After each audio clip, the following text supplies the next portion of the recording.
Halo semuanya, Assalamualaikum warahmatullahi wabarakatuh.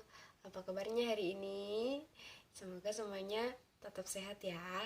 Kemarin kalian sudah merayakan Hari Raya Idul Adha. Bagaimana rasanya? Senang ya melihat bagaimana umat Islam merayakan Idul Adha dengan cara bersyukur kepada Allah, dengan cara menyembelih berbagai macam hewan kurban. Ada sapi, ada kambing, ada kerbau, ada yang menyembelih unta. Kalau di Arab ya, kalau di sini jarang sekali yang menyembelih unta. Kebanyakan menyembelih sapi dan juga menyembelih kambing. Kalian tahu tidak, daging kambing itu sangat bermanfaat untuk pertumbuhan kalian. Dan kalian tahu bahwa pertumbuhan manusia itu sangat dipengaruhi dengan adanya makan makanan yang bergizi, kemudian juga olahraga. Nah, penting sekali bagi kalian untuk memakan daging-dagingan, yaitu seperti daging ayam, daging sapi, dan juga daging kambing. Nah, daging sapi sendiri memiliki banyak sekali manfaat untuk pertumbuhan kalian. Apa saja manfaatnya? Yang pertama, kandungan daging sapi yang paling penting adalah protein. Ya, jadi di dalam daging sapi itu mengandung protein, yang mana protein itu sangat diperlukan untuk pertumbuhan kalian. Jadi di dalamnya ada 9 asam amino esensial. Di dalamnya itu asam amino esensial itu sangat dibutuhkan untuk pertumbuhan dan pemeliharaan tubuh kalian. Jadi supaya tubuh kalian itu sehat dan juga tetap terpenuhi gizinya, salah satunya adalah dengan asam amino, yang mana itu merupakan salah satu kandungan dari daging sapi itu sendiri. Nah, selain protein, ada juga lemak. Jadi ada lemak hewani di dalam kandungan daging sapi. Lemak itu ada dua, lemak hewani dan lemak nabati. Lemak hewani didapatkan dari hewan-hewan. Kalau lemak nabati itu didapatkan dari tumbuh-tumbuhan. Nah, sudah paham ya dua lemak ini? Jadi ada dua lemak, hewani dan nabati. Hewani itu dari hewan, seperti namanya. Nabati itu dari tumbuhan. Kemudian ada juga vitamin. Wah, Ustazah, ternyata di dalam daging sapi ada vitaminnya. Bukan hanya dari buah-buahan ya vitamin itu. Tidak, jadi tidak semua vitamin hanya ada di uh, tumbuhan. Tapi di daging sapi juga ada vitamin. Vitamin apa saja itu? Ada vitamin B12. B12 itu bermanfaat untuk pembentukan sel darah kita. Jadi di dalam tubuh kita ini kan kalau kamu terluka ada darahnya tuh. Nah, di dalam darah-darah itu, di dalam darahnya kita itu, dia memerlukan vitamin B12 untuk membantu kita memproduksi dan membentuk sel-sel darah yang baru. Kemudian ada selenium. Wah, apa itu selenium, Ustazah? Ya, selenium itu bermanfaat untuk berbagai fungsi tubuh. Kemudian ada zat besi. Wah, zat besi seng itu sangat bermanfaat untuk kalian dalam masa pertumbuhan. Kemudian ada niacin. Niacin itu menurunkan resiko penyakit jantung. Kemudian ada vitamin B6 itu untuk pembentukan darah juga. Kemudian ada fosfor. Kalian pernah dengar fosfor? Fosfor itu digunakan tubuh kita untuk pembentukan tulang, kemudian untuk pembentukan gigi, fosfor dan juga kalsium. Nah, itu biasa untuk tubuh kita memanfaatkannya untuk pembentukan tulang dan juga gigi. Nah, di dalam daging sapi, kandungan fosfornya itu termasuk yang tinggi. Jadi mampu membantu kita untuk tumbuh, membantu kita untuk dalam masa pertumbuhan dan juga pemeliharaan tubuh kita. Nah, itu tadi manfaat dari daging sapi. Kemudian kalau daging kambing gimana Ustazah? Bermanfaat juga nggak? Sama. Jadi daging kambing itu juga punya manfaat. Jadi jangan hanya dipandang, oh Ustazah jangan banyak-banyak makan daging kambing nanti darah tinggi, nanti kolesterol. Nah, sebenarnya kandungan di dalam daging kambing sendiri itu ada banyak. Seperti contohnya mencegah anemia. Tahu anemia? Anemia itu kondisi dimana sel darah merahnya sedikit sehingga kalian merasa lemah, letih, lesu, tidak bertenaga seperti itu. Nah, daging kambing dapat membantu kalian menghindari penyakit anemia. Namun, apabila kita mengkonsumsi secara berlebihan, tentunya akan berakibat tidak baik untuk tubuh kita. Ingat, semua yang berlebihan itu pasti tidak baik. Meskipun daging sapi, itu pun juga tidak baik kalau kita mengkonsumsinya secara berlebihan. Jadi memang kita dianjurkan untuk tidak berlebihan. Jadi secukupnya saja. Ya, paham sampai sini? Nah, Ustazah, kenapa tubuh kita memerlukan makanan-makanan itu? Ingat, tubuh kita itu mengalami pertumbuhan karena kita makhluk hidup. Dan ketika kita mengalami pertumbuhan, supaya pertumbuhan kita tidak terhambat, pengen tumbuh tinggi kan? Pengen tumbuh sehat?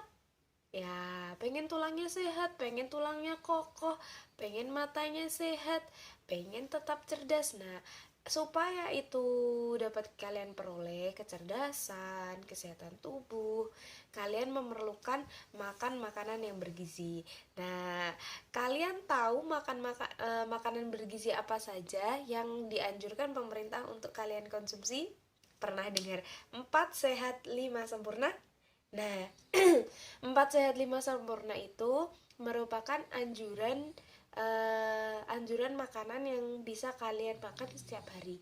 Ada apa saja dalam 4 sehat 5 sempurna? Yang pertama, nasi. Tapi tidak hanya nasi, boleh kentang, boleh roti, boleh singkong, boleh ubi. Nah, semua yang mengandung karbohidrat. Karena karbohidrat itu membentuk tenaga.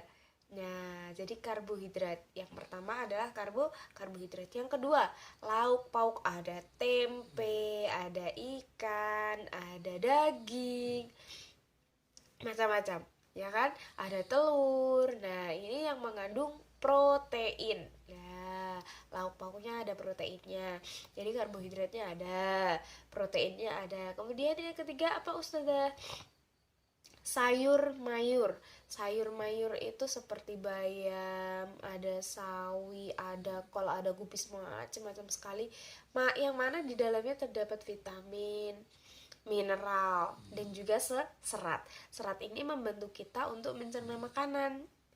Jadi kita tidak mengalami yang namanya konstipasi itu apa? Sudah kesulitan dalam mencerna makanan, akhirnya sulit untuk BAB. Nah, kemudian ada apa lagi, Ustazah? Ada buah-buahan itu juga sangat penting untuk tubuh kalian, yang mana di dalamnya terdapat yang namanya vitamin. Ada berbagai macam vitamin di dalamnya. Ada vitamin A nya ada di mana? Buah pepaya, ada di tomat. Kemudian ada vitamin C di mana, Ustazah? Vitamin C itu ada di buah jeruk. Nah, berbagai macam vitamin ya, dan buah sendiri ada banyak sekali. Selain ada vitaminnya, di dalamnya juga ada mineral, ada juga serat juga ada. Nah, kemudian yang kelima, ini biasanya untuk pelengkap. Nah, pelengkapnya apa? Susu. Nah, susu ini melengkapi zat-zat yang kurang, karena biasanya kalau susu itu kan misalnya susu dari pabrik itu dilengkapi dengan vitamin-vitamin yang sulit kalian peroleh, seperti vitamin B12, kemudian zat-zat niacin, kemudian fosfor, kalium, kalsium. Kadang-kadang yang kalian tidak bisa peroleh dari makanan-makanan itu, kalian bisa peroleh dari susu. Baik itu susu murni dari hewan, susu murni sapi, susu murni kambing, ataupun susu dari pabrik. Nah, itu melengkapi dari 4 sehat 5 sempurna. Seperti kata Upin Ipin, suku-suku separuh. Nah, kalian sudah paham ya untuk 4 sehat 5 sempurna. Jadi 4 sehat 5 sempurna itu sangat penting untuk membantu pertumbuhan dan pemeliharaan tubuh kalian. Selain itu juga ada olahraga. Contoh olahraga yang dianjurkan oleh Rasulullah adalah berenang. Nah, ketika kalian belajar berenang, ketika kalian melakukan olahraga renang, tubuh kalian akan mengalami peregangan. Nah, itu membantu untuk pertumbuhan ke atas. Jadi kalian kalau kata orang-orang zaman dulu tuh katanya berenang supaya bisa tambah tinggi. Ya, ada benarnya juga. Jadi itu berenang, kemudian olahraga lain seperti lari itu sangat penting juga untuk menunjang kesehatan tubuh. Jadi bisa membantu kalian untuk selalu sehat dan juga baik untuk pertumbuhan kalian. Tapi jangan lupa berdoa karena segala sesuatunya adalah milik Allah. Nah, kemarin di desa kalian ada berapa yang berkurban? Ada berapa sapi yang disembelih? Nah, sekarang kita belajar untuk menjumlah dan mengurangkan bilangan sampai ribuan yang menyimpan dan meminjam. Masih ingat ya? Kalian kan di kelas 2 sudah diajarkan tentang konsep meminjam, tentang konsep penjumlahan menyimpan. Ustazah di sini punya contoh. Dalam kurban kemarin di Provinsi Jawa Timur dilakukan penyembelihan sapi sebanyak 2.465. Nah, ini untuk sapi. Kemudian untuk kambing dilakukan penyembelihan sebanyak 3.208 kambing. Nah, kita belajar penjumlahan yang menyimpan dulu ya. Nah, masih ingat enggak? Jadi untuk penjumlahan bilangan kita harus menjumlahkan dengan posisi yang sama.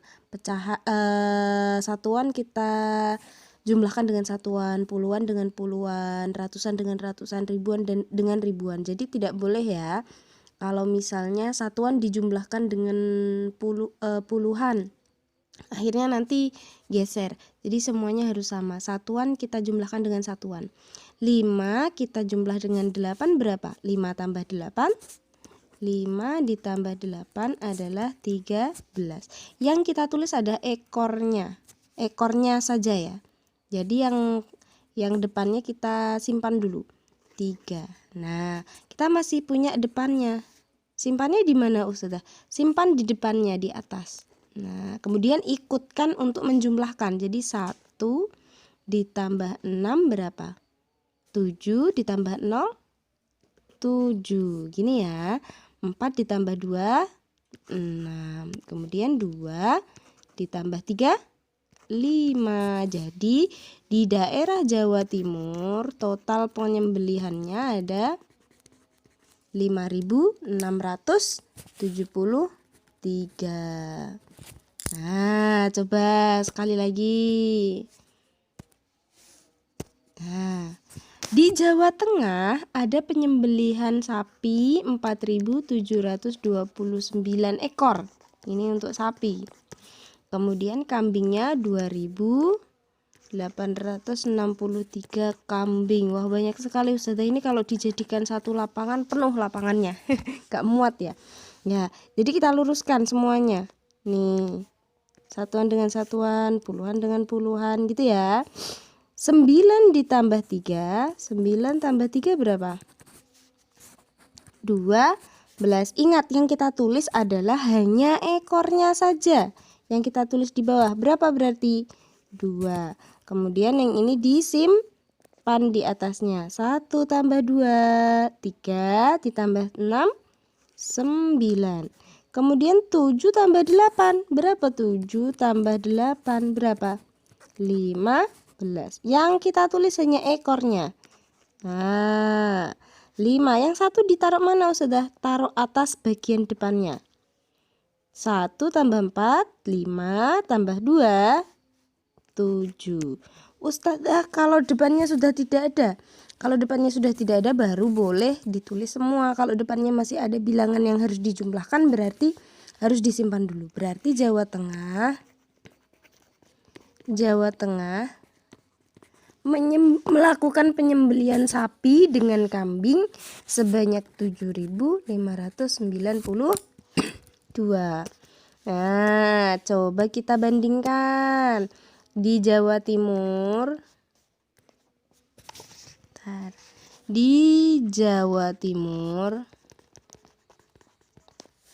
sapinya, S itu sapi ya, 2.456.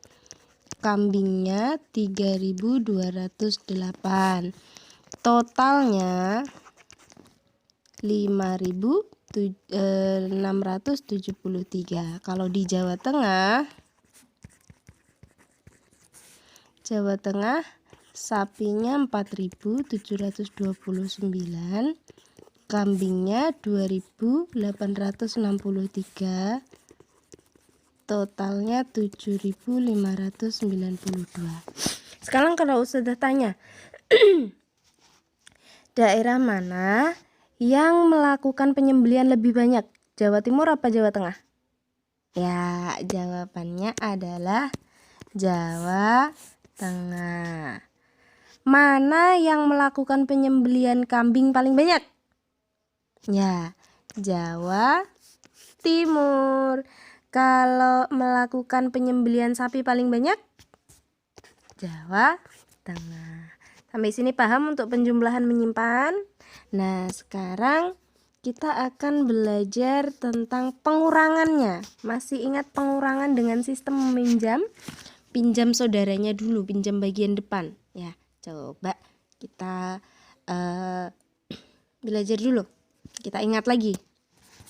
Contoh, di peternakan sapi Pak Amin, karena Pak Amin itu peternakannya sudah besar, dia memiliki 1.345 kambing. Nah, dari kambing-kambing ini terjual 1.167 kambing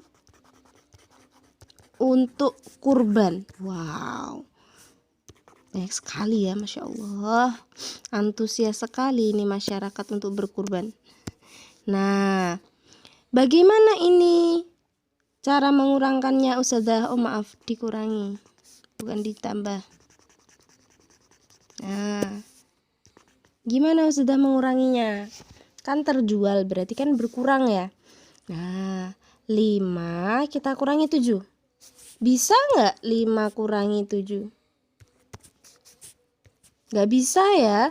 Maka dia pinjem sama saudaranya di depan. Yang ini yang 4, pinjam. Pinjam berapa? Hanya boleh pinjam 1. Tapi karena yang depan ini puluhan, 1 puluhan nilainya berapa? 10. Berarti 10 ditambah 5, nilainya jadi 10 tambah 5.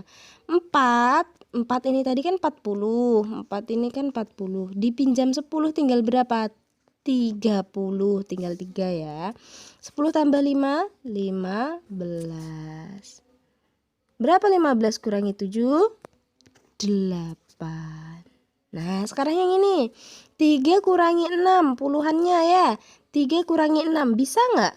Nggak bisa Ustazah, kita pinjam lagi depannya.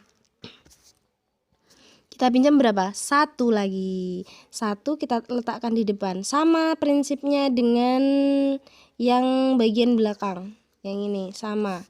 Nah, pokoknya kita kasih angka 1 di depan angkanya kita. Pinjamannya taruh depannya. Terus 3 dipinjam 1 masih 2. 13 kurangi 6, 7. Nah, tinggal 2. 2 kurangi 1, 1. 1 kurangi 1, 0. 0 yang ada di depan boleh tidak ditulis. Jadi sisa kambing dari peternakannya Pak Amin berapa? 178. Kita coba lagi. Nah, kita coba lagi. Misalnya ada 3.208 masyarakat Jawa Timur melakukan penyembelihan sapi. Nah, kemudian 1.379 ini sudah bayar, sisanya belum. Nah, maka yang belum bayar berapa? Nah, ini pinjam ke 0 itu gimana? Nah, ini kita bahas di sini ya. 8 dikurangi 9, bisa nggak? Nggak bisa Ustazah, maka kita pinjam depannya. Kita pinjam, jadi 8-nya jadi 18. 0-nya punya hutang 1. 18 kurangi 9 berapa? 9. Nah, 0 ini yang punya utang 1 kalau dikurangi 7 bisa nggak? Nggak bisa Ustazah. Oke, kita pinjam kalau gitu. Kita pinjam siapa? Kita kita pinjam 2. 2 sudah dipinjam 1, tinggal berapa? 1. Nah, 0 kalau dikasih pinjam 1 jadi berapa? Satunya kan taruh depannya. Jadi 10. Tapi dia punya utang 1, sudah berarti 0, 10 min 1. Berapa? 9, sama dengan 9. Nah, ini jadi 9 nih. 0 yang tadi sudah dipinjam, jadi 9. 9 kurangi 7, jadi 2. 1 kurangi 3. Aduh, pinjamnya banyak sekali ya Ustazah. Iya, biar kamu paham. Kita pinjam depannya lagi. Nah, pinjam berapa? 1. Satunya letakkan di mana? Satunya letakkan di depannya. Di depannya bilangannya kita asli. Nah, 3 dipinjam 1 masih 2. 11 kurangi 3 berapa? 8. 2 kurangi 1, 1. Nah, ini hasilnya ya. Nah, sudah bisa? Nah, sekarang saatnya kalian berlatih. Apabila kalian mengalami kesulitan, kalian bisa bertanya ke orang tua, boleh langsung ke Ustazah Ida. Nah, setelah kalian pelajari pelajaran hari ini ada tentang makan makanan bergizi, suku-suku separuh atau 4 sehat 5 sempurna, dan juga penjumlahan dan pengurangan bilangan. Kalian sudah mengerti ya? Ya, jangan lupa belajar di rumah. Semangat semuanya, meskipun daring kita harus menjaga semangat dan juga kesehatan. Oke, sampai jumpa di pertemuan berikutnya. Wassalamualaikum warahmatullahi wabarakatuh.